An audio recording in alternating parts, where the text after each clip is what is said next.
ದಯವಿಟ್ಟು ಎಲ್ಲ ಕಾಪ್ಸಾಕಿ. S question mark. ನನ್ನ ಸಿನಿಮಾದ ನಾಯಕಿಯಾದಂತಹ ನಿಖಿತಾ ಅವರು ಈ ಸಿನಿಮಾದಲ್ಲಿ ನಾಯಕಿಯಾಗಿ ಮಾಡ್ತಾ ಇದ್ದಾರೆ. ಅವರು ಕೂಡ ಬಹಳ ಪ್ರತಿಭಾವಂತೆ. ನಾಗೇಂದ್ರ ಅರಸ್ ಸರ್ ಇದ್ದಾರೆ. ಎಲ್ಲರಿಗೂ ಅಷ್ಟೇ ಧನ್ಯವಾದಗಳು. ಬಂದ ಎಲ್ಲ ಅಲ್ಲ ನಾನು ಇಲ್ಲಿದ್ದೀರಾ ಅಂತ ಹೇಳಿ ಸರ್, ಪುಷ್ಪಾ ಮೇಡಮ್ ಇದ್ದಾರೆ ಅಂತ ನಾನು ಆ್ಯಕ್ಟ್ ಮಾಡಿದ್ದೀನಿ ಅಂತ ಹೇಳಿ ಸರ್ ಹೇಳ್ತೀನಿ ಸರ್, ತಂಡದಲ್ಲಿ ಇದ್ದೀರಾ ಅಂತ ಅಂದರೆ ಸ್ಟೇಜ್ ಧನ್ಯವಾದಗಳು. ಈಗ ನಾನು ಟೆನ್ನಿಸ್ ಕೃಷ್ಣ ಅವ್ರಿಗೂ ಅದೇ ಅಭಿನಂದನೆಗಳು ಅಂತ ಅವ್ರು ಆ್ಯಕ್ಟ್ ಮಾಡೋರು ಅಂತಲ್ಲ ಸರ್. ಸೊ ನಿಖಿತಾ ಎಲ್ಲರಿಗೂ ಅಷ್ಟೇ, Karisubbu sir thank you. And ಮೊದಲದಾಗಿ ಸರ್ ಏನೋ ಕೇಳ್ತಾರೆ ನಿರ್ಮಾಪಕರು ಯಾಕೆ ಸಿನಿಮಾ ನೋಡೋಕೆ ಬರ್ತಿಲ್ಲ ಅಂತ. ಫ್ರಮ್ ಪಾಸ್ಟ್ 15 ಡೇಸಿಂದ ಅದೇ ಓಡಾಡ್ತಾ ಇದ್ದೆ. 20 GB ಪೆನ್ ಡ್ರೈವ್ ಸಿಕ್ಕಿದ ಮೇಲೆ 2 ಕೋಟಿ ರೂಪಾಯಿ ಸಿನಿಮಾಗೆ ವ್ಯಾಲ್ಯೂ ಇಲ್ಲದಂಗೆ ಆಯ್ತು. ಎಲ್ಲ 20 GB ಪೆನ್ ಡ್ರೈವೇ ನೋಡ್ಕೊಂಡು ಕೂತಾರೆ. ಬಿಟ್ಬಿಟ್ಟು ಬಂದು ಥಿಯೇಟ್ರಿಗೆ ಬಂದು ನೋಡಿ ಸಿನಿಮಾಗಳನ್ನ ನೋಡಿ. 20 GB ಇರೋದು ಬರೀ ವಾಟ್ಸಪ್ಪಲ್ಲಿ ಕಳಿಸ್ತೇ ಸಿಗ್ತಿರ್ತವೆ. ಫಿಲಮ್ ಬಂದರೆ 4K ರೆಸಲ್ಯೂಷನ್ ಸಿನಿಮಾ ಸಿಗ್ತದೆ, ಕತೆ ಸಿಗ್ತದೆ, ಹೇಳಿ ಸಿಗ್ತಾರೆ, ಆ್ಯಕ್ಷನ್ ಸಿಗುತ್ತೆ, ಮಾಸ್ ಸಿಗುತ್ತೆ, ಎಲ್ಲ ಸಿಗುತ್ತೆ. ಅಲ್ಲಿ ಏನೂ ಸಿಗಲ್ಲ. ನೀವು ಸುಮ್ಮನೆ ನೋಡಿದ್ದೇ ನೋಡ್ಕೊಂಡು ಕೂತ್ಕೋಬೇಕಾಯ್ತು. ಬಿಟ್ಬಿಟ್ಟು ಬಂದು ಥಿಯೇಟ್ರಿಗೆ ಬನ್ನಿ, ಕನ್ನಡ ಸಿನಿಮಾಗಳನ್ನ ನೋಡಿ. ಎರಡನೇದು ನಮ್ಮ ಇತ್ತೀಚೆಗಷ್ಟೇ ಕಾವೇರಿ ಚಿತ್ರಮಂದಿರ ಕ್ಲೋಸ್ ಆಯಿತು. ನಮಗೆ ನೀವು ಜನ ಥಿಯೇಟ್ರಿಗೆ ಬಂದರೆ ಸಾಕು, ಥಿಯೇಟ್ರ್ಗಳು ಜನ ಬಂದರೆ ಕನ್ನಡ ಸಿನಿಮಾಗಳಿಗೆ ಅದೇ ನಿಜವಾದ ಏಳಿಗೆ. ಎಲ್ಲರೂ ಅಷ್ಟೇ ಕನ್ನಡ ಸಿನಿಮಾಸ್ನ ಥಿಯೇಟ್ರಲ್ಲೇ ನೋಡಿ. ಸೈಲೆನ್ಸ್ ತಂಡಕ್ಕೆ ಅಭಿನಂದನೆಗಳು, ಸ್ವಾಮಿ ಅಣ್ಣವ್ರಿಗೆ ಹಾಗೂ ಎಂಟರ್ ತಂಡಕ್ಕೆ ನಿಖಿತಾ ಎಲ್ರಿಗೂ ಅಷ್ಟೇ ಧನ್ಯವಾದಗಳು. ನಮ್ಮ ಡಿಸೈನರ್ ಸುಧಾ ಅವರು ಕೂಡ ಇಲ್ಲೇ ಇದ್ದಾರೆ. ಇಂಡಿಯಾ ನಮಸ್ಕಾರ, ಥ್ಯಾಂಕ್ ಯು, ಚೆನ್ನಾಗಿದ್ದೀರಾ? ಎಲ್ಲರಿಗೂ ಅಭಿನಂದನೆಗಳು. All the best to the entire team. Thank you. ಹಸಿ ಬಸಿ ಸುದ್ದಿಗಳನ್ನೆಲ್ಲ ಕೇಳ್ತಾನೆ ಇದ್ವಿ, ನೋಡ್ತಾ ಇದ್ವಿ. ಪೆನ್ ಡ್ರೈವ್ ಅಲ್ಲಿ ಏನಿರ್ಬೋದು ಈ ಪೆನ್ ಡ್ರೈವ್ ಅಲ್ಲಿ ಅಂತ ಒಂದಿಷ್ಟು ಹುಡುಕಿದ್ದು ಉಂಟು. ಸುಮ್ಮನೆ ನಾನು ನೋಡುತ್ತೆ, ಬಟ್ ಅದ್ರಂಥದ್ದು ಏನೂ ಕಾಣಲಿಲ್ಲ. ಅದರೆಲ್ಲ ಏನು ಕಾಣದೇ ಇರೋದು ಇವತ್ತು 2 ನಿಮಿಷದಲ್ಲಿ ಏನೇನೋ ಕಂಡುಬಿಡ್ತು. ಚೆನ್ನಾಗಿತ್ತು, ನಿಜವಾಗ್ಲೂ ಚೆನ್ನಾಗಿತ್ತು. ನಾನಂತೂ ಸಿನಿಮಾ ಥಿಯೇಟರ್ ಫಸ್ಟ್ ಡೇ ಹೋಗಿ ನೋಡ್ತೀನಿ. ನೀವು ಎಲ್ಲ ದಯವಿಟ್ಟು ಬನ್ನಿ ನೋಡಿ, ನಿಮಗೂ ಒಂದಷ್ಟು ಮಜಾ ಸಿಗುತ್ತೆ, ಗ್ಯಾರಂಟಿ. ನಾನು ಗ್ಯಾರಂಟಿ ಕೊಡ್ತೀನಿ, ಮಜಾ ಸಿಗುತ್ತೆ. ಬನ್ನಿ, ಮಜಾ ತಗೊಳಕೋಸ್ಕರ ಥಿಯೇಟ್ರ್ ಬನ್ನಿ. ದಯವಿಟ್ಟು ಸಿನಿಮಾ ನೋಡಿ, ಎನ್ಕರೇಜ್ ಮಾಡಿ. Thank you. ಒಂದು ಮಾತು, ಪುಷ್ಪಾ ಮೇಡಮ್ ನಮ್ಮ ಸಿನಿಮಾದಲ್ಲಿ ಫಸ್ಟ್ ನೈಟ್ ವಿತ್ ದೆವ್ವದಲ್ಲಿ ಅತ್ತೆ ಕ್ಯಾರೆಕ್ಟರ್, ಅಜ್ಜಿ ಕ್ಯಾರೆಕ್ಟರ್ ಮಾಡಿದ್ದಾರೆ. ಬಹಳ ಒಳ್ಳೆ ಪಾತ್ರ. ಅವರು ಒಂದು ಮಾತು ಹೇಳಿದ್ರು, ನಮ್ಮ ಫಸ್ಟ್ ನೈಟ್ ಹೀರೋಯಿನ್ ಬಂದಿದ್ದಾರೆ ಅಂತ. ಅವ್ರಿಗೆ ಒಂದು ಮಾತು ಹೇಳ್ತೀನಿ, ನಮ್ಗೆ ಇನ್ಸ್ಪಿರೇಷನ್ ನೀವು ಮೇಡಮ್. ಉಪೇಂದ್ರ ಸಿನಿಮಾ ನೋಡು, ಒಳ್ಳೆ ಆ್ಯಪಲ್ ಥರ ಇದೆ, ಅದನ್ನ ನೋಡೇ ಸಿನಿಮಾ ಮಾಡೋದು. ಏನೇ ಇದ್ರು ಅದು ಡೈರೆಕ್ಟ್ ಕೇಳ್ತಾರೆ. ನೀವು ಬೆಳೆದಿರೋ ಆಲದ ಮರ, ನನ್ನ ಸಣ್ಣದಲ್ಲಿರೋ ಬೀಜ ಆಲದ ಮರ. ಬೀಜ ಇವಾಗ ಆಲದ ಮರ ಮೀರಿಸುತ್ತೆ, ಆ ಲೆವೆಲಿಗೆ ಬಂದಿದ್ದಾರೆ. ಖಂಡಿತವಾಗ್ಲು ನೀವು ನಮ್ಮ ಕಣ್ಣು ಮುಂದೆ ನಮ್ಗಿಂತ ಎತ್ತರದಲ್ಲಿ ಬೆಳೆದಾಗ ನಮ್ಗೆ ಇನ್ನೂ ಖುಷಿ ಆಗುತ್ತೆ, ಹೆಮ್ಮೆ ಅನ್ಸುತ್ತೆ. ಅತಿಥಿಯಾಗಿ ಆಹ್ವಾನಿಸಿದ ನನ್ನ ಆತ್ಮೀಯ ಗೆಳೆಯ ಮೋಹನ್ ಅವರು ಇದು ಹಿಂದೇನೋ ಸಾಕಷ್ಟು ಸಿನಿಮಾ ಪ್ರೊಡಕ್ಷನ್ ಮಾಡಿದ್ದಾರೆ. ಆದರೆ ನಾವು ಜೊತೆ ಅವ್ರ ಸಿನಿಮಾ ಆ್ಯಕ್ಟ್ ಮಾಡದೇ ಇದ್ರು ನಮ್ಮ ಅವರ ಒಂದು ಒಡನಾಟ, ಒಂದು ಬಾಂಧವ್ಯ, ಭಾಳ ಆತ್ಮೀಯ ಸ್ನೇಹ ಇದೆ ನಮ್ಮಲ್ಲಿ. ಸೊ ಯಾವಾಗಲೂ ಏನೇ ಒಂದು ಮಾಡಿದ್ರು ನಾ ಹತ್ರನೂ ಡಿಸ್ಕಸ್ ಮಾಡ್ತಿರ್ತಾರೆ. ಇದು ಮಾಡಿದ್ವಿ ಈ ಒಂದು ಇದ್ರದ್ದು ಈ ಥರ ಮೊನ್ನೆ ಹಿಂಗೆ ಮಾಡಿದ್ದೀನಿ ಸೈಲೆನ್ಸ್ ಒಂದು ಸಿನಿಮಾ, ಇದು ಟೀಸರ್ ಇದರಿಂದ ಬರಬೇಕು ಅಂದರು. ತುಂಬ ಖುಷಿ ಆಯಿತು. ಏನೋ ಒಂದು ಧೈರ್ಯ ಮಾಡಿ ಏನೋ ಒಂದು ಸಿನಿಮಾ ಮಾಡ್ತಾನೇ ಇದ್ದಾರೆ ಅವರು. ಅಂಥವ್ರಿಗೆ ಸಪೋರ್ಟ್ ಮಾಡಬೇಕು ನಮ್ಮ ಇಂಡಸ್ಟ್ರಿ ನಿಮ್ಮಗಳ ಪ್ರೋತ್ಸಾಹ ಅವ್ರಿಗಿರಲಿ. ಟೀಸರ್ ನಮ್ಮ ಸ್ವಾಮಿ ಡೈರೆಕ್ಷನ್ ಒಂದಲ್ಲ ಅವರ ಒಂದು ಟೀಸರ್ ಇದ್ರಲ್ಲಿ ಚೆನ್ನಾಗಿ ಕಾಣ್ತಿದೆ. ಜೊತೆಗೆ ನಮ್ಮ ಮೋಹನ್ ಪೊಲೀಸ್ ಇನ್ಸ್ಪೆಕ್ಟರ್ ಕ್ಯಾರೆಕ್ಟರ್ ಬೇರೆ ಮಾಡಿದ್ದಾರೆ. ಸೊ ಚೆನ್ನಾಗಿ ಕಾಣ್ತಾರೆ. ಅವರ ಪರ್ಫಾರ್ಮೆನ್ಸು ಚೆನ್ನಾಗಿ ಮಾಡಲಿ, ಮುಂದೆ ಎಲ್ಲ ರೀತಿಲೂ ಅವರು ಬೆಳೀಲಿ ಅಂತ ಹೇಳ್ತಾ ನನ್ನ ಮಾತು ಮುಗಿಸ್ತೀನಿ. ಒಳ್ಳೇದಾಗಲಿ. ಸೊ ಒಂದು ಕ್ವಶನ್, ಈ ಒಂದು ಯಾರು ಕೂಡ ಥಿಯೇಟರ್ಗಳಿಗೆ ಬರ್ತಾ ಇಲ್ಲ ಪ್ರೇಕ್ಷಕರಿಗೆ, ಅದಾಗ ಈ ಒಂದು ಮಾಧ್ಯಮ ಮುಖಾಂತರ ನಿಮ್ಮೊಂದು ಏನು ಒಪಿನಿಯನ್ ಏನಿರ್ತೀರಾ? ಅಲ್ಲ, ಇವತ್ತು ಏನಂದರೆ ನೋಡಿ, ಇವಾಗ ಈ ನಮ್ಮ ಸ್ಟಾರ್ಸ್ ಸಾಕಷ್ಟು ಜನ ಹೀರೋಗಳು ಸ್ವಂತಕ್ಕೆ ಕ್ಯಾಮ್ರಾಗಳು ಎಷ್ಟೊಂದು ಜನ ತೊಗೊಂಡು ಇವತ್ತು ಡಬ್ಬಕ್ಕೆ ಹೋಗಿದೆ. ಅಂದರೆ ಏನಕ್ಕೆ ಅಂದರೆ ಅಡ್ವಾನ್ಸ್ ಆಗ್ತಾ ಏನೂ ಮಾಡೋಕ್ಕಲ್ಲ. ಈಗ ಥಿಯೇಟ್ರಷ್ಟು ದೊಡ್ಡ ಜಾಗನ ಪಾಪ ಥಿಯೇಟ್ರ್ ಓನರ್ಸು ಸಿನಿಮಾಗೆ ಅಂತಲೇ ಮುಡುಪಾಗಿಟ್ಟಿದ್ರು. ಬಟ್ ಇವತ್ತು ಈ ಮಾಲ್ಗಳು ಬಂದಮೇಲೆ ಒಂದೊಂದು ಇದರಲ್ಲಿ ಮಾಲಲ್ಲಿ ಅಷ್ಟೊಂದು ಸ್ಕ್ರೀನ್ಸ್ ಬಂದಮೇಲೆ ಥಿಯೇಟ್ರ್ ವ್ಯಾಲ್ಯೂ ಹೋಗ್ಬಿಟ್ಟಿದೆ. ಜನನೂ ಅದೇ ಥರ ಅಪ್ಡೇಟ್ ಆಗೋಗಿದ್ದಾರೆ. ಹಂಗಾಗಿ ನಾವು ಒದ್ದಾಡ್ತಾ ಇದ್ದೀವಿ ಇವಾಗ ಸಿನಿಮಾದವರು. ಅದಕ್ಕೆ ಏನೇ ಇದ್ದರೂ ಮೀಡಿಯಾದವರೇ ಸಪೋರ್ಟ್ ಇರಬೇಕು ನಮಗೆ. ಅವರೇ ಅದೇ ತಲುಪಿಸ್ಬೇಕಾಗಿರೋದು. ಈಗ ಮುಂಚೆ ನಮಗೆ ಒಂದು ಥಿಯೇಟ್ರಲ್ಲಿ ಯಾವುದೋ ಸಿನಿಮಾ ಬರ್ತಿದೆ ಅಂದರೆ ಜನ ಯಾವ್ದಾರು ಇರಲಿ ನುಗ್ಗೋರು. ಈಗ ಆ ಥರ ಇಲ್ಲ. ಈಗ ತುಂಬ ಬುದ್ಧಿವಂತರಾಗಿದ್ದಾರೆ. ಚೆನ್ನಾಗಿ ಮಾಡಿದ್ರೇ ನೋಡೋದು, ಅದನ್ನು ನೋಡೋದಕ್ಕೂ ತಿಳಿಸೋದು ನಮ್ಮ ಮೀಡಿಯಾದವರು. ಅವ್ರ ಸಪೋರ್ಟ್ ಇರಲೇಬೇಕು ಯಾವಾಗ. ಇನ್ನೊಂದೇ ಒಂದು ಲಾಸ್ಟ್ ಕ್ವಶನ್. ಈಗ ನಿಮ್ಗೆ ಗೊತ್ತಿರುವಾಗಲೂ ಈಗ ಆಲ್ರೆಡಿ ಸೋಷಿಯಲ್ ಮೀಡಿಯಾದಲ್ಲಿ ತುಂಬ ವೈರಲ್ ಆಗ್ತಾ ಇರುವಂಥದ್ದು, ನಿರ್ಮಾಪಕರು ಆಲ್ಮೋಸ್ಟ್ ಎಲ್ಲ 99% ಕೂಡ ಹಣ ಬರ್ತಲ್ಲ, ಯಾವುದು ಬರ್ತಲ್ಲ ಅಂತ ಹೇಳ್ತಾ ಇದ್ದಾರೆ. ಜೊತೆಗೆ ತುಂಬ ಜನದ ಎಲ್ಲ ಅದು ಚೀಟ್ ಮಾಡೋದು, ಬ್ಲೆಸ್ ಮಾಡೋದು ಎಲ್ಲ ಮಾಡ್ತಾ ಇದ್ದಾರೆ. ಅದ್ರ ಬಗ್ಗೆ ನಿಮ್ಮ ಮುಂದೆ ಒಂದೆರಡು ಮಾತು ಸರ್.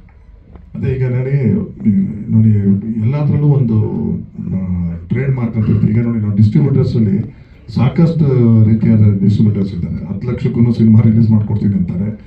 ಅಲ್ಲಿ ನೋಡಿದ್ರೆ 200 ಥಿಯೇಟ್ರು ಪೇಪರಲ್ಲಿ ಎಲ್ಲ ಥಿಯೇಟ್ರ್ ಹೆಸರಿರುತ್ತೆ. ಆ ಥಿಯೇಟ್ರುಗಳಲ್ಲಿ ಸಿನಿಮಾಗಳೇ ಇರಲ್ಲ. ಈ ಥರ ಎಲ್ಲ ಪ್ರೊಡ್ಯೂಸರ್ಗಳು ಮಾಡ್ಬಾರ್ದು ಅಷ್ಟೇ. ಇದು ಏನೇ ಇದ್ರು ಪ್ರೊಡ್ಯೂಸರ್ ಮೇಲೆ ಡಿಪೆಂಡ್ ಆಗೋದು. ಅವ್ರು ಎಷ್ಟು ಹುಷಾರಾಗಿ ಎಲ್ಲ ಕರೆಕ್ಟಾಗಿ ತಿಳ್ಕೊಂಬಂದು ಸಿನಿಮಾ ರಿಲೀಸ್ ಮಾಡಿದ್ರೆ ಖಂಡಿತವಾಗ್ಲೂ ಸೋಲಿಲ್ಲ ಅಂತ ನನ್ನ ಪ್ರಕಾರ. ಅದನ್ನು ಹುಷಾರಾಗಿ ಮಾಡಿ ಅಷ್ಟೇ. ಸರ್, ಈಗಾಗಲೇ ಧರ್ಮ ಅವರು ಹೇಳಿ ಹೋಗಿದ್ದಾರೆ ಥಿಯೇಟ್ರ್ಗಳ ಬಗ್ಗೆ. ಬಹುಶಃ ಥಿಯೇಟ್ರ್ಗಳಿಗೆ ಜನ ಇಷ್ಟಪಟ್ಟು ಬಂದಿಲ್ಲ ಅಂದರೆ ಎಷ್ಟೇ ಕಷ್ಟಪಟ್ಟರು ಬರಲ್ಲ ಜನ. ಈಗ ನಾವು ದೊಡ್ಡ ದೊಡ್ಡ ಸ್ಟಾರ್ ಸಿನಿಮಾಗಳನ್ನ ನೋಡ್ತೀವಿ, ಅವರೇ 2-3 ದಿನ ಟಿಕೆಟನ್ನು ತಗೊಂಡು ಹೋಗೋ ಬರೋಗಿನ ದಾರಿಲಿ ಕೊಟ್ಟು ಸಿನಿಮಾ ಕರೀತಾ ಇರ್ತಾರೆ. ಅದನ್ನು ನಾವು ಕಣ್ಣಾರೆ ನೋಡಿದ್ದೀವಿ. ಸೊ ಜನ ಇಷ್ಟಪಟ್ಟಿಲ್ಲ ಅಂದರೆ ನಾವು ಎಷ್ಟೇ ಕಷ್ಟಪಟ್ಟು ಏನೇ ಮಾಡಿದ್ರು ಜನಗಳನ್ನ ಕರ್ಕೊಂಬರೋಕ್ಕಾಗಲ್ಲ. ಸೊ ಅವರವರ ಮನಸ್ಥಿತಿ. ನಾವು ಸಿನಿಮಾ ಚೆನ್ನಾಗಿ ಮಾಡಿದರೆ, ಸಿನಿಮಾ ಚೆನ್ನಾಗಿದೆ ಅಂತ ಗೊತ್ತಾದರೆ ಖಂಡಿತ ಜನ ಬಂದೇ ಬರ್ತಾರೆ.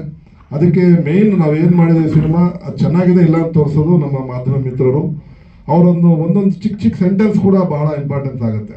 ಅವರ ಒಂದು ಏನು ಸಿನಿಮಾದ ಬಗ್ಗೆ ರಿವ್ಯೂ ಬರೀತೀರಾ, ಆ ರಿವ್ಯೂ ಚೆನ್ನಾಗಿ ಬರೆದ್ರೆ ಖಂಡಿತ ಒಂದು 10-20 ಜನ ಬಂದೇ ಬರ್ತಾರೆ. ಸೊ ಆ ಥರ ರಿವ್ಯೂ ಬರೆದ್ರೆ ನಮ್ಮಂಥ ಚಿಕ್ಕ ಪುಟ್ಟ ನಿರ್ಮಾಪಕರು ಬದುಕ್ಬೋದು, ಬಾಳ್ಬೋದು. ಈಗ ಪ್ಯಾನ್ ಇಂಡಿಯಾ ದೊಡ್ಡ ಸಿನಿಮಾಗಳು ಮಾಡ್ತಾ ಇದ್ದಾರೆ. ಆ ಪ್ಯಾನ್ ಇಂಡಿಯಾದಿಂದ ಅವರ ಒಂದು ಗ್ರೂಪ್ ಮಾಡಿಕೊಂಡು ದೊಡ್ಡ ಪ್ರೊಡ್ಯೂಸರ್ಗಳು, ದೊಡ್ಡ ಆರ್ಟಿಸ್ಟ್ಗಳು ಬದುಕೋದೇ ಹೊರತು ನಮ್ಮ ಸ್ಥಳೀಯ ಕಲಾವಿದರು ಬದುಕೋದು ಬಹಳ ಕಷ್ಟ ಇದೆ ಸರ್. ಈಗಾಗಲೇ ಎಲ್ಲ ಪ್ರೆಸ್ ಮೀಟಲ್ಲಿ ಹೇಳ್ತಾ ಇರ್ತೀನಿ, ಪ್ಯಾನ್ ಇಂಡಿಯಾ ಅಂದರೆ ಹೀರೋ ಕರ್ನಾಟಕದವರು, ಹೀರೋಯಿನ್ನು ತಮಿಳ್ನಾಡವರು, ಅವ್ರ ಅಪ್ಪ ಅಮ್ಮ ಇನ್ನೊಂದು ಸ್ಟೇಟ್ ಅವರು, ಈ ಥರ ತೊಗೊಂಡ್ಬಿಟ್ಟು ನಮ್ಮಿಲ್ಲಿನ ಸ್ಥಳೀಯ ಕಲಾವಿದರು ಬಹಳ ಅನ್ಯಾಯ ಆಗ್ತಾ ಇದೆ. ಸ್ಥಳೀಯ ಕಲಾವಿದರು ಹೊರಗಡೆ ಸ್ಟೇಟ್ಗೆ ಹೋಗಿ ಕೆಲಸ ಮಾಡೋಕ್ಕಾಗಲ್ಲ, ಮತ್ತು ಅಲ್ಲಿಯವ್ರು ಯಾರು ನಮ್ಮನ್ನು ಕರೆಯಲ್ಲ. ಸೊ ಅಂಥ ಪರಿಸ್ಥಿತಿಯಲ್ಲಿ ಇದ್ದಾಗ ನಿಮ್ಮಂಥ ಚಿಕ್ಕಪುಟ್ಟ ನಿರ್ಮಾಪಕರು ನಮ್ಮಂಥ ಚಿಕ್ಕಪುಟ್ಟ ಕಲಾವಿದರನ್ನ ಕರೆದು ಅವಕಾಶ ಕೊಡ್ತಿರೋದೊಂದು ಸಂತೋಷ. ಸೊ ಪ್ಯಾನ್ ಇಂಡಿಯಾ ಅವ್ರಿಗೆ ಮಾತ್ರ ಅನುಕೂಲ ಆಗುತ್ತೆ ಹೊರತು ಇಡೀ ರಾಜ್ಯಕ್ಕೆ ಅಥವಾ ಕನ್ನಡ ಚಿತ್ರರಂಗಕ್ಕೆ ಏನು ಅನುಕೂಲ ಆಗಲ್ಲ ಅಂತ ನಾನು ಭಾವಿಸ್ತೀನಿ ಸರ್. ಈ ಥರ ಜನಗಳನ್ನ ತುಂಬಿಸಿ ಇದು ಮಾಡ್ತಾ ಇದ್ದಾರೆ. ಯಾಕೆಂತಂದರೆ ವಾರಕ್ಕೆ 10-12 ಪಿಕ್ಚರ್ ರಿಲೀಸ್ ಆದರೆ ಯಾವುದು ಅಂತ ನೋಡಬೇಕು. ಇವತ್ತು ಜೀವನ ಮಾಡೋದೇ ಕಷ್ಟ ಆಗಿದೆ. ಬೆಲೆ ಏರಿಕೆ ಒಂದು ಇದರಲ್ಲಿ ಯಾರು ನೋಡೋದು? ಮಿಡ್ಲ್ ಕ್ಲಾಸ್ ಜನನೇ ಸಿನಿಮಾ ನೋಡೋದು. ಜೀವನ ಮಾಡೋದೇ ಕಷ್ಟ ಆಗಿರೋದ್ರಿಂದ ಥಿಯೇಟ್ರಿಗೆ ಬರೋದಕ್ಕೂ ಕಷ್ಟ ಆಗ್ತಾ ಇದೆ. ಆಮೇಲೆ ಹಿರಿಯ ನಾಗರಿಕರೆಲ್ಲ ಸೀರಿಯಲ್ಗೆ ಅಡಿಕ್ಟ್ ಆಗಿಬಿಟ್ಟಿದ್ದಾರೆ. ಅವ್ರನ್ನ ಕರ್ಕೊಂಬರೋದಕ್ಕಾದ್ರೂ ಮಕ್ಕಳು ಬೇಕಲ್ಲ. ಮಕ್ಕಳು ಎಲ್ಲ ವಾರ ಪೂರ್ತಿ ಸಾಫ್ಟ್ವೇರ್ ಕಂಪನಿ, ಹಾರ್ಡ್ವೇರ್ ಕಂಪನಿ ಎಲ್ಲದಕ್ಕೂ ಬ್ಯುಸಿ ಇರ್ತಾರೆ. ವಾರಕ್ಕೆ 2 ದಿನ ಟೂರ್ಗೆ ಹೋಗ್ಬಿಡ್ತಾರೆ. ತಂದೆ ತಾಯಿನ ಯಾರು ಕರ್ಕೊಂಬರ್ಬೇಕು ಅಲ್ವಾ? ಈ ಟ್ರಾಫಿಕಲ್ಲಿ ವಯಸ್ಸಾದವ್ರು ಬಂದು ನೋಡೋಕ್ಕಾಗುತ್ತಾ? ಆ ಥರ ಸಿನಿಮಾಗಳು ಬರ್ತಾ ಇಲ್ಲ ಅಂತಲೂ ಹೇಳ್ತಿರ್ತಾರೆ. ಆದರೆ ಮಧ್ಯದಲ್ಲಿ ಜನಗಳನ್ನ ಅಟ್ರಾಕ್ಟ್ ಮಾಡೋದಕ್ಕೆ ಆ ಥರ ದೇವ್ರ ಪಿಕ್ಚರು ಅಂತ ನಾವೆಲ್ಲ ಕರಿತಾ ಇದ್ವಿ. ದೇವ್ರ ಪಿಕ್ಚರ್ಗಳು ಅಂತ ಇದ್ವಿ, ಕೋಡ್ ಬರ್ಡು ಅಲ್ವಾ? ಹಾಂ, ಈಗ ಮತ್ತೆ ಜನಗಳು ಕರ್ಕೊಂಡ್ಬರ್ಬೇಕಾದ್ರೆ ಆ ಥರದ್ದು ಬಹಳ ಅಸಹ್ಯವಾಗಿಲ್ಲ ಅಂತ ಅನ್ಕೋತೀನಿ ನಾನು. ಖಂಡಿತ ಇಲ್ಲ. ಟೀಸರ್ ಮಾತ್ರ ಇದೆ ಅಲ್ವಾ? ಸಿಚುವೇಶನ್ ಬೇಕು ಅದು. ಟೈಟ್ಲು ಕೂಡ ಬಹಳ ಚೆನ್ನಾಗಿದೆ. ನಿಮಗೆ ಖಂಡಿತ ಶುಭವಾಗಲಿ. ಪ್ರಮೋಷನ್ ಮೇಲೆ ನಿಂತಿದೆ ಈ ಸಿನಿಮಾ. ಚಾನಲ್ಗಳು ಬಂದಿರುವಂಥ ಕ್ಯಾಮ್ರಾಗಳು ಲೆಕ್ಕ ಹಾಕ್ತೆ ಸೂಕ್ಷ್ಮವಾಗಿ. ಐ ಥಿಂಕ್ 42 ಇದೆ. 42 ಕ್ಯಾಮ್ರಾ ಇದೆ. ಮೊಬೈಲ್ನಲ್ಲಿ ಶೂಟ್ ಮಾಡ್ತಾ ಇರೋದು ಎಲ್ಲ ಸೇರಿ 42 ಕ್ಯಾಮ್ರಾ ಇದೆ. ಈ ಸಭಾಂಗಣದಲ್ಲಿ ನನ್ನ ಪ್ರಕಾರ ಒಂದು 125-150 ಜನ ಇದ್ದಾರೆ. ಇಷ್ಟು ಜನ ಒಂದು ಮಾರ್ನಿಂಗ್ ಶೋಗೆ ಬಂದ್ಬಿಟ್ರೆ ಸಿನಿಮಾ ಹಿಟ್ ಆಗಿಬಿಡುತ್ತೆ. ಇವಾಗ ಅದಲ್ಲದೆ ಒಂದೊಂದು ಸೋಷಿಯಲ್ ಚಾನಲ್ಲು ಏನು ಪಬ್ಲಿಸಿಟಿ ಮಾಡ್ತಾರೆ, ಒಂದೊಂದು ಚಾನಲ್ಲು ಸೋಷಿಯಲ್ ಮೀಡಿಯಾದವರು 5-5 ಜನ ಕರ್ಕೊಂಬಂದ್ರೆ ಸಾಕು. ಇಲ್ಲಿ ಬಂದು 42 ಕ್ಯಾಮ್ರಾ ಇದೆ. ಒಂದೊಂದು ಕ್ಯಾಮ್ರಾಯಿಂದ 5-5 ಜನ ಬಂದರೆ ನಮ್ಮ ಸಿನಿಮಾ ನಿರ್ಮಾಪಕ ಬದುಕ್ಬಿಡ್ತಾನೆ. ಇವತ್ತು ಭಾಳ ದುಃಖ ಆಗುತ್ತೆ. ಹಲವಾರು ಕೆಲವು ಚಿತ್ರಮಂದಿರಗಳು ಬೆಂಗಳೂರಿನಲ್ಲಿ ಕನ್ನಡ ಸಿನಿಮಾಗಳಿಗೆ ಧೋಕಾ ಇದ್ದಂಗೆ ನಡೀತಾ ಇರುತ್ತೆ. ಇನ್ನು ಕನ್ನಡ ಆಗಲಿ, ತೆಲುಗಾಗಲಿ, ಯಾವುದೇ ಭಾಷೆ ಆಗಲಿ ಇವತ್ತಿನ ದಿನಕ್ಕೆ ಹೋದರೆ ಆ ವೈಷ್ಣವಿ ವೈಭವಿ ಥಿಯೇಟ್ರಿಗೆ ಹೋಗ್ತೀನಿ ಆಲ್ಮೋಸ್ಟ್ ಡೈಲಿ. ನಾನು ಯಾವ ಸಿನಿಮಾ ಹಾಕಿದ್ರೂ 7 ಜನ, 6 ಜನ, 5 ಜನ. ಚಿತ್ರಮಂದಿರ ಮಾಲೀಕರು ಹೇಗೆ ಚಿತ್ರಮಂದಿರಗಳನ್ನು ನಡೆಸಬೇಕು, ಬಂಡವಾಳ ಹಾಕಿದಂಥ ನಿರ್ಮಾಪಕರು ಹೇಗೆ ಬಂಡವಾಳ ಹೊರಗೆ ತೆಗಿಬೇಕು, ಮತ್ತು ಅದರಿಂದ ಹಗಲು ರಾತ್ರಿ ಕನಸುಗಳನ್ನ ಕಟ್ಕೊಂಡು ಒಂದು ಒಳ್ಳೆಯ ಚಿತ್ರ ಪ್ರತಿಯೊಬ್ಬರಿಗೂ ಹೆತ್ತವ್ರಿಗೆ ಹೆಗಣ ಮುದ್ದು ಅಂದ್ಬಿಟ್ಟು ಪ್ರತಿಯೊಬ್ಬರು ಕೆಟ್ಟ ಚಿತ್ರ ಮಾಡಬೇಕು ಅಂತ ಯಾರೂ ಹೊರಡೋದಿಲ್ಲ. ಎಲ್ಲರೂ ಒಳ್ಳೆ ಚಿತ್ರ ಮಾಡಬೇಕು ಅಂತಲೇ ಹೊರಡ್ತಾರೆ. ಆ ಕನಸುಗಳನ್ನ ಕಟ್ಕೊಂಡು ಒಂದೊಂದು ಸಿನಿಮಾ ಮಾಡೋದಕ್ಕೆ ಇವತ್ತಿನ ಟೆಕ್ನಾಲಜಿನಲ್ಲಿ ಕಡಿಮೆ ಅಂದ್ರೂ 1 ವರ್ಷ ಹಿಡಿಯುತ್ತೆ. ಏನು ಸೂಪರ್ ಫಾಸ್ಟಾಗಿ ನಾವು ಮಾಡ್ತೀವಿ ಅಂತಂದ್ರು. ಮೊದಲೆಲ್ಲ ಅನಲಾಗ್ ಸಿಸ್ಟಮಲ್ಲಿದ್ದಾಗ 90 ಡೇಸ್ ಕಾಪಿ ತರ್ತಾ ಇದ್ವಿ. 45 ಡೇಸ್ ವಾರ್ಕೇಶ್ ಅಂತ ಅವರು, ಸಾಯಿ ಪ್ರಕಾಶ್ ಅಂತ ಅವರು 45 ದಿನಕ್ಕೆ ಅನೌನ್ಸ್ ಮಾಡಿ ಸಿನಿಮಾಗಳನ್ನ ರಿಲೀಸ್ ಮಾಡ್ತಾ ಇದ್ರು. ಭಾಳ ಫಾಸ್ಟಾಗಿ ಆಗ್ತಾ ಇತ್ತು. ಈ ಟೆಕ್ನಾಲಜಿ ಫಿಂಗರ್ ಟಿಪ್ಸಲ್ಲಿ ಬಂದಿದೆ ಅನ್ನೋದೇ ದೊಡ್ಡ ದುರಂತ ಆಗಿಬಿಟ್ಟಿದೆ ನಮ್ಮ ಸಿನಿಮಾ ಇಂಡಸ್ಟ್ರಿಗೆ. ದೇವ್ರ ಪಿಕ್ಚರ್ಗೆ ಮೊದಲು ಒಂದು ಅದಕ್ಕೆ ಬೇರೆ ಅರ್ಥ ಇತ್ತು, ಅಂದರೆ ಸೆಕ್ಸ್ ಪಿಕ್ಚರ್ ಅಂತ ಹೇಳೋರು. ಆದರೆ ನಾನು ಈಗ ಎಲ್ಲ ಪಿಕ್ಚರ್ ದೇವ್ರ ಪಿಕ್ಚರ್ ಮಾಡ್ತೀನಿ, ಆದರೆ ಯಾರು ಸೆಕ್ಸ್ ಪಿಕ್ಚರ್ ಅಲ್ಲ, ಒರಿಜಿನಲ್ ದೇವ್ರ ಪಿಕ್ಚರು. ಅದು ಕ್ಲಾರಿಫಿಕೇಶನ್ ಬೇಕಾಗಿತ್ತು. ಒರಿಜಿನಲ್ ದೇವರು, ಭಕ್ತಿ ಪ್ರಧಾನ ಚಿತ್ರಗಳೆಲ್ಲ, ಮೈಥಾಲಜಿ ಆಗಿರೋದು, ಹಿಸ್ಟಾರಿಕಲ್ ಆಗಿರೋದು, ಪೌರಾಣಿಕ ಚಿತ್ರಗಳು, ಐತಿಹಾಸಿಕ ಹಾಗೂ ಪೌರಾಣಿಕ ಚಿತ್ರಗಳು ಪಕ್ಕ ಅದ್ರ ಬಗ್ಗೆನೇ ಮಾಡ್ತಾ ಇದ್ದೀನಿ. ಈಗ ನಮ್ಮ ಸ್ವಾಮಿಯವರು ಅದ್ಭುತವಾದ ನಿರ್ದೇಶಕರು, ತುಂಬ ಚೆನ್ನಾಗಿ ಮಾಡಿದ್ದಾರೆ. ಹಾಗೆ ಕುಮಾರ್ ಅವರು ನಮ್ಮ ಆತ್ಮೀಯರು, ನಮ್ಮ ಈ ಫಿಲಮ್ ಚೇರ್ಮನ್ ಅವರು ಸೆಕ್ಟರ್ ಕಮಿಟಿ ಸದಸ್ಯರಾಗಿದ್ದಾರೆ. ತುಂಬ ಅದ್ಭುತವಾಗಿ ಅವರ ಕೆಲಸ ಇದೆ. ಇಬ್ಬರದ್ದು ಒಳ್ಳೆ ಕಾಂಬಿನೇಷನ್ ತುಂಬ ಚೆನ್ನಾಗಿದೆ. ಯಾಕಂದರೆ ಟೀಸರ್ ನೋಡಿದಾಗ ಅಂದ್ಕೊಂಡೆ ನಾನು, ಬಹುಶಃ ಇನ್ಮೇಲೆ ಏನೋ ಇವಾಗ ಹೊಸ ಬಂದಿಲ್ಲ pen drive, Prajwal pen drive, ಅದು ಕಮ್ಮಿ ಆಗುತ್ತೆ, ಈಸ್ಫೋ ಜಾಸ್ತಿ ಆಗ್ಬೋದು ಇವಾಗ. ಅದನ್ನು ಯಾರು ನೋಡೋಕೆ ಹೋಗಲ್ಲ, ಇದು ನೋಡ್ತಾರೆ. ಅಂದರೆ ಅದನ್ನು ಆ ಥರ ಹೇಳ್ತಾ ಇಲ್ಲ, ತುಂಬ ಚೆನ್ನಾಗಿ ಇವತ್ತಿನ ಮಸಾಲೆ ಏನು ಬೇಕು, ಜನನ ಅಟ್ರಾಕ್ಟ್ ಯಾವ ರೀತಿ ಥಿಯೇಟ್ರಿಗೆ ಎಳಿಬೇಕು ಅದನ್ನು ನೀವು ಮಾಡಿದಿರಿ. ಅದು ಬೇಕದು, ಇಲ್ಲಾಂದರೆ ಜನ ಬರಲ್ಲ. ಯಾಕಂದರೆ ಪ್ರಥಮ ಸರ್ ಹೇಳಿದ್ರು, ಗೌರೀಶ್ ಸರ್ ಎಲ್ಲ ಹೇಳಿದ್ರು, ಇವತ್ತು ಜನಕ್ಕೆ ಬೇಕಾಗಿ ನಾವು ಕೊಡಬೇಕಷ್ಟೇ.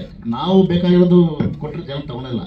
ಅವ್ರು ಏನು ಬೇಕು ನಾವು ಕೊಡಬೇಕು. ಇವಾಗ ಹೋಟ್ಲಿಗೆ ಹೋಗ್ತೀವಿ, ಹೋಟ್ಲಿಗೆ ಹೋದಾಗ ನಮ್ಗೆ ಬೇಕು ಕೇಳ್ತೀವಿ, ಇಡ್ಲಿ ಕೇಳ್ತೀವೋ, ಮಸಾಲೆ ಕೇಳ್ತೀವೋ, ಏನು ಬೇಕು ಅವ್ನು ಮಾಡಿ ಹೇಳಿ ನಾವು ತಿನ್ನೋ ಸಾಧ್ಯ ಇಲ್ಲ. ಅದೇ ರೀತಿ ಜನ ಆಡಿಯನ್ಸ್ ಅವರೇ ಕಿಂಗು. ಇವತ್ತು ನಾವು ಪ್ರೊಡ್ಯೂಸರು ಅಲ್ಲ, ನಿರ್ದೇಶಕ ಅಲ್ಲ, ಯಾರು ಅಲ್ಲ.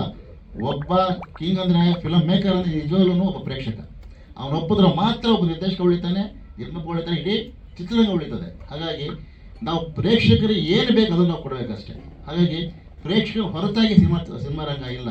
ಪ್ರೇಕ್ಷಕನೇ ಮೂಲ, ಅವನೇ ದೇವರು. ಹಾಗಾಗಿ ಅಣ್ಣವ್ರು ಅದೇ ಹೇಳ್ತಿದ್ರು, ಪ್ರೇಕ್ಷಕ ದೇವರು ಅದೇ ಅವ್ರು ಹೇಳ್ತಾ ಇದ್ದಿದ್ದು. ಪ್ರೇಕ್ಷಕರ ಅಷ್ಟು ಬೆಲೆ ಇದೆ. ಇವತ್ತು ನಾವು ಪ್ರೇಕ್ಷಕರು ನಾವು ಕರಿಬೇಕು. ಒಂದು ನೀವು ಕೇಳಿದ ಪ್ರಶ್ನೆ, ಯಾಕೆ ಥಿಯೇಟ್ರಿಗೆ ಜನ ಬರ್ತಾ ಇಲ್ಲ ಅಂತ. ಮೊದಲು ಚಿತ್ರಮಂದಿರ ದೊಡ್ಡ ಥಿಯೇಟ್ರ್ ಇತ್ತು, ಇಡೀ ಕುಟುಂಬ ಸಿನಿಮಾಗೆ ಹೋಗ್ತಿತ್ತು. ಅವಾಗ 4 ಗಂಟೆಗೆ ಒಂದು ಸಿನಿಮಾ ನೋಡಬೇಕು ಅಂದರೆ ಒಂದು ನೂಕುಗಳು ನಾಲ್ಕು ಬಟ್ಟೆ ಹಾಕೊಂಡಿದ್ದೀನಿ, 4 ಕೂಡ ಚಿತ್ರ ನಮ್ಮ ಟೆಂಟಲ್ಲಿ. ಅವಾಗ ಬಡದಲ್ಲಿ ನಮ್ಮೂರು, ಅಲ್ಲಿ ಟೆಂಟು ರಾಜ್ಕುಮಾರ್ ಸಿನಿಮಾ ಬಂದಂದರೆ ಕ್ಯೂ ಅಲ್ಲಿ. ನಾವು ಕುತೂಹಲ ಹೋಗ್ಬೇಕು ಅಂತ ಆ ಇದರೊಳಗೆ ಬೆಲಿಸಿ ಹಾಕೊಂಡು ಜನ ಶರ್ಟ್ ಅದೆಲ್ಲ ಹೋಗಿದ್ದೀವಿ ನಾವು. ಯಾಕಂದರೆ ಅನುಭವ ಆಯ್ತು ನಮಗೆ.